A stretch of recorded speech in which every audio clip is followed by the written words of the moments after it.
Hi guys, thanks for getting together. This is an APAC Assistance Roundup for both the Asia Pacific and the EMEA regions. I'll start off, gentlemen, if you don't mind. Look, obviously there's some township elections coming up in Thailand on the 28th of November. Interestingly, down in a southern province of Nakhon Si Thammarat, which is right down south on the peninsula, just above the rest of provinces. There was basically a candidate for the township administrative organisation elections was injured in a shooting attack, and we're expecting more violence for the township administrative elections across Thailand. Also, in terms of some civil unrest in Indonesia, a group of students vandalised a Makassar National High School, Makassar being the island people know as Sulawesi. It's right in the south, also known as Ujung Pandang. The attack occurred whilst classes were being conducted, and basically a mob broke glass and injured a teacher with a machete. Also in Indonesia, the Constitutional Court has ruled that the omnibus law on job creation was conditionally unconstitutional. The impact of that is that the court's ordered the government to amend the law within 2 years for it to remain a valid law. And the court's also prohibited the issuance of new regulations related to that omnibus law on job creation until these amendments have been made.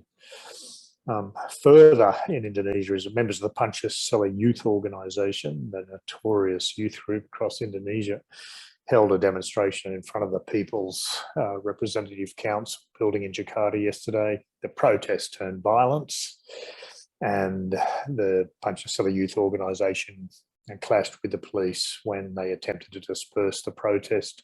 One officer was injured and about 21 Pancasila Youth members were injured.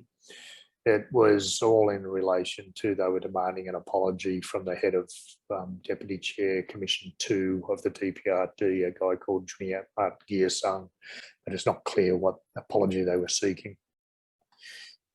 Yeah, obviously, Australia's been hit with some pretty bad weather. Floods have been, spot floods have been affecting Sydney, and Warragamba Dam, which is the main water supply to Sydney, has been very full. And the Lachlan River, Wyangala Dam, the dam that serves the Lachlan Valley, that's been filled up and overflowing, and basically areas along the Lachlan are experiencing flooding, though it's not as high as was first anticipated. In New Zealand, the First Union said that 700 Countdown distribution workers, it's a local supermarket chain in Kiwiland, it's basically striking because Countdown refused to give them a pay increase in accordance with the CPI. In my favourite, Papua New Guinea, Madang Provincial Police Authority said that cheap alcohol is behind the rise in murders and crimes in the province, not the other 55 factors that could possibly cause it, such as 12,000 years of tribal conflict, social disharmony, a lack of economic opportunities, and so forth. Also in PG in the Highlands, authorities expressed concern over the number of firearms coming into the region. They've offered very large penalties for people. This is all believed to be getting ready for the general elections in 2022. In Samoa, there's 6 by-elections taking place today. And I guess the really interesting one at the moment is, of course, the Solomon Islands, the unrest between the people from the island of Melita, which is directly offshore from the main island where Honiara is, the Guadalcanal. The Australian sending federal police and troops to stabilise it, though the numbers don't seem either, it's not out in the public domain yet, or they've grossly underestimated the history of the place. Uday, you might like to just touch on some of the history there back in 2003 and 2006 before I go on. Sure, Paul.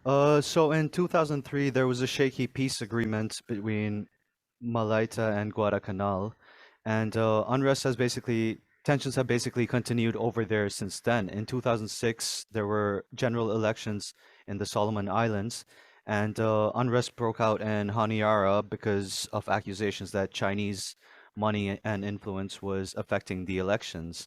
And this is one of the topics that has brought into the latest wave of unrest.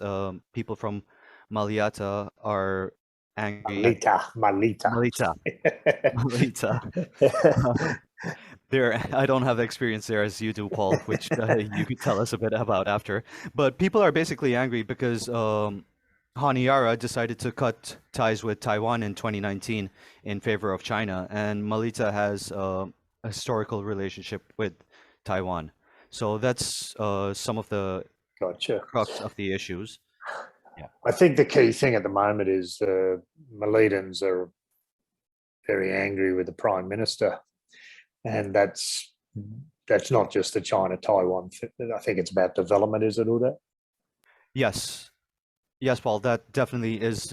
They say that they have been ignored by the national government and there hasn't been development in their province, and it is the biggest province in the Solomon Islands And in if we terms of look at population. Yeah, and if we look back at the history of the Ramsey, it was a very large UN force. I think over a period of time, it's probably with 10 or 12,000 Australian troops there, not all at once, but over a period of time, plus New Zealand troops. And it went for several years. Perhaps you can remember when they actually demobilised, but sending in, very small troop numbers on a naval ship, either they misinterpreted or they're just keeping the element of surprise up their sleeve, because given the amount of unrest and the anti-Chinese sentiment and the amount of destruction again to Chinese buildings out, on the road from Honiara town central out towards the airport, the Chinese shops always bear the brunt of everything that's going on in Solomon Islands, like they do sometimes in PNG and like they do in Indonesia. It's always good to have a scapegoat rather than deal with your own issues. Can you recall the actual numbers of the Ramsey peacekeeping mission, Uday, by any chance? Sure, Paul. So at the start, about 2,200 police and troops were deployed. They were led by Australia and New Zealand with some troops from Pacific Island nations. But over the whole period, there were about 10,000 troops deployed at different times, mainly from Australia. Yeah, so you can see that that's a sizable force, and the population of Honiara is it's a large town, but it's nowhere near a city by Western definition. So I think we're looking back with my ops head, I'm concerned whether they're going to get this under control quickly or dilly-dally about and let it get out of control, because that Melita versus Guadalcanal unrest has been going since I was a small tacker running around playing soccer in the under sixes. Okay, well, look, I think that's probably the major issues in East Asia Pacific. Uday, I guess that's a good transition point into South Asia. Sure, Paul. So the big word in South Asia is protests. There have been protests in Dhaka pretty much every day this week. Yesterday, students protested after someone was killed by a garbage truck. They also protested earlier this week over the rise in public transport fares. Garment workers also protested, demanding wage increases, and an opposition party is saying that it will protest tomorrow. Now, all these protests have been in Dhaka and they have been disruptive, and there have been varying levels of violence. If we move over to India, farmers groups are also continuing their protests. They have several demands that are not answered yet by the government. Similar in Nepal, lawyers are continuing protests in Kathmandu, calling for the resignation of the Chief Justice. And if we move over to Sri Lanka also, the Ceylon Electricity Board engineers union threatened a strike if the government stops a planned deal with a US company called New Fortress Energy. New Fortress Energy is buying stake in a power plant in Sri Lanka, and this has become quite controversial over there. Now, if we just go over to Afghanistan for a second, the Islamic State Khorasan claimed bombings in Kabul yesterday, and there were clashes between the Islamic State Khorasan and Taliban in Jalalabad. And one thing that stood out was a truck apparently carrying 1,400 M4 carbine rifles were stopped by Taliban forces in Paktia near the border with Pakistan. What's interesting is that it seems that other Taliban members were involved in the smuggling, and now the Taliban's policing themselves, essentially. But that's pretty much it from South Asia. Bhargav, would you have any comments, or we could move this on to Bassel? Just quickly there, I guess this is where reality is hitting Taliban real hard. Governance, especially being a militia, is no cakewalk, and they are realizing it a bit too late these days. And there's one major factor: no actor within Afghanistan could actually deal with, that is proliferation of arms. It started way back in 1980s in the fight against the Soviets, and it continues now. In fact, it has exacerbated now with all the high-tech gear left over by the coalition forces. I guess that's where major challenge is. Irrespective of who is concerned on the ground, they all want money. And how do they get money? By smuggling both drugs and weaponry. And that basically fuels more violence on the ground. So with that, I'll pass it over to Bassel to cover Middle East and Africa. Thank you, Bhargav. In Middle East and Africa, we have more than 30 developments today, starting with the Middle East. In Syria, there is also another Israeli attack that it was an airstrike on the Homs province, which killed 2 civilians and injured 7 others. In Yemen, the fighting continues over the oil-rich province of Marib. At least 150 Houthi rebels were killed by the Saudi-led Arab coalition and government forces during airstrikes in the last 24 hours. Going to Africa, in Southern Africa, the National Institute of Communicable Diseases confirmed a new COVID-19 variant in the country.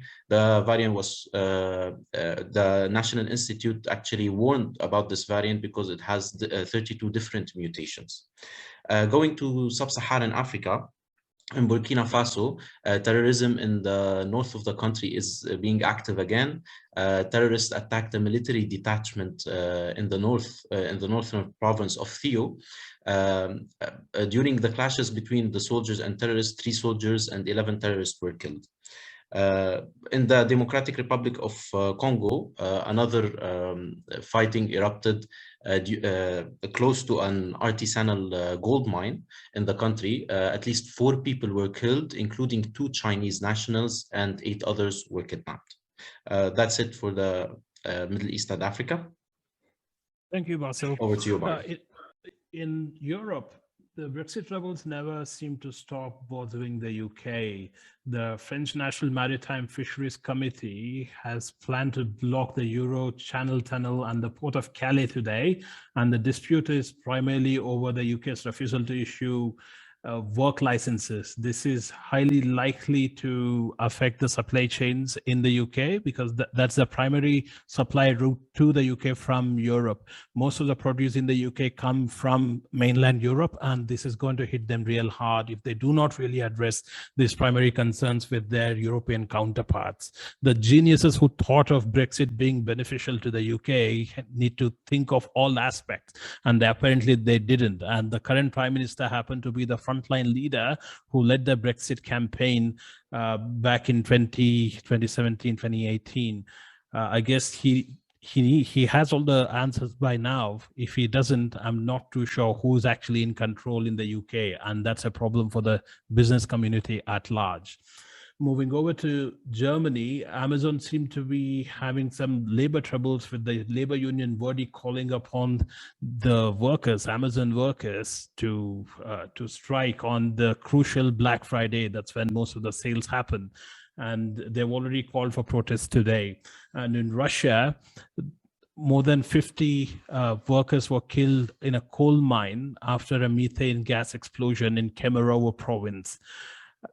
This is suspected to be due to lack of safety regulations within the mine. And in the rest of Europe, the COVID-19 troubles continue with more restrictions coming up in Italy, and UK has also introduced booster shots, which should be available from tomorrow for all adults. Morocco has further added to the restrictions, and they are blocking most of the flights, civilian flights to and from France this week. Paul, that's pretty much it from Europe. Any final words? No, that's it. Thanks, Bhargav. Thank you, Paul. Thanks, everyone.